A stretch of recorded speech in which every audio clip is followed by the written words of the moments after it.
इसके लिए सबसे अच्छी ब्रांडिंग टिप्स क्या हो सकती हैं? आज हम सिर्फ 10 टिप्स की एक लिस्ट पर नजर नहीं डालेंगे, बल्कि उन्हें एक ऐसी दमदार स्ट्रैटेजी में बदल देंगे जो बिजनेस को कामयाबी की तरफ ले जाए।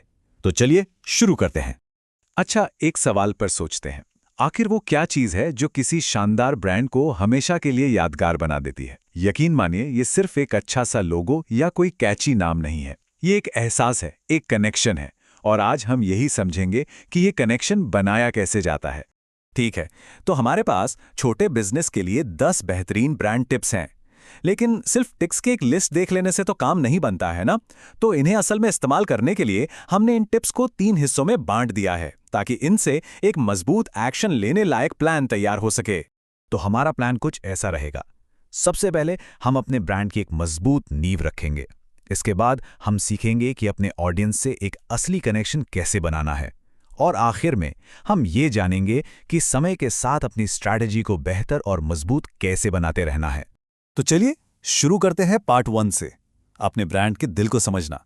इसे आप एक घर बनाने जैसा समझ सकते हैं। दीवारें या छत बनाने से पहले सबसे जरूरी क्या होता है? एक मजबूत फाउंडेशन। बिल्कुल, और हम यहां वही बनाने जा रहे हैं।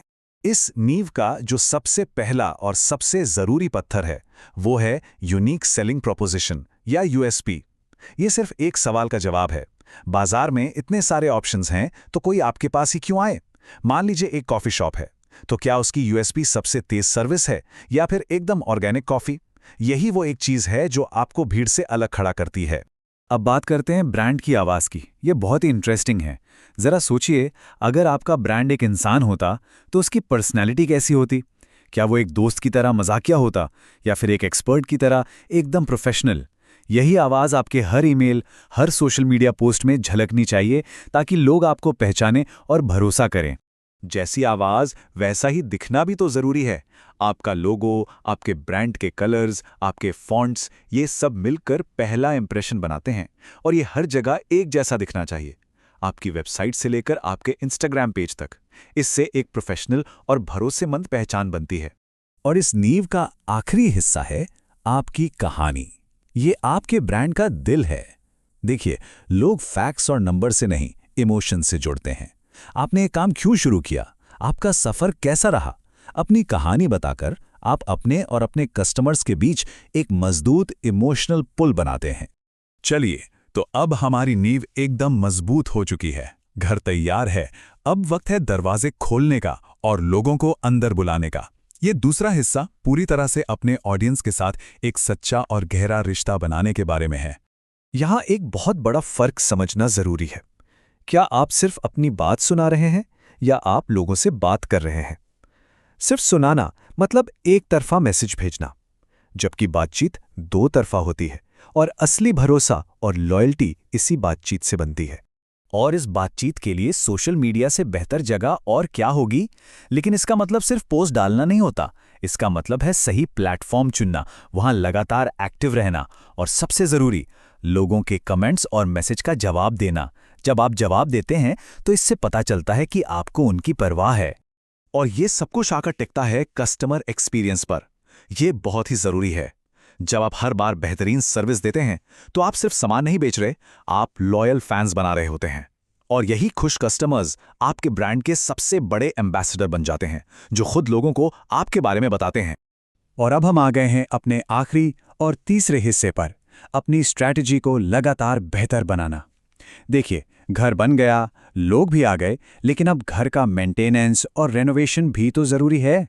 ब्रांड बनाना कोई एक बार का काम नहीं, ये एक लगातार चलने वाला प्रोसेस है।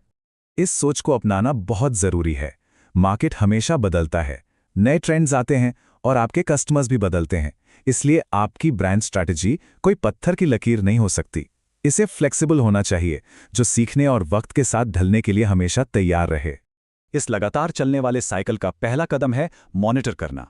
मतलब आंखें और कान खुले रखने होंगे।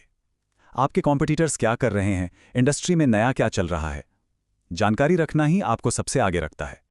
अगला कदम है मेजर करना। सिर्फ अंदाजे से काम नहीं चलता, आपको डेटा चाहिए।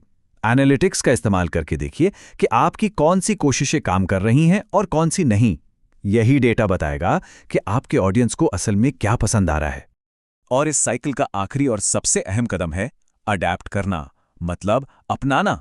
जानकारी इकट्ठा करने और उसे नापने का कोई फायदा नहीं अगर उसके आधार पर बदलाव करने को तैयार ही नहीं है।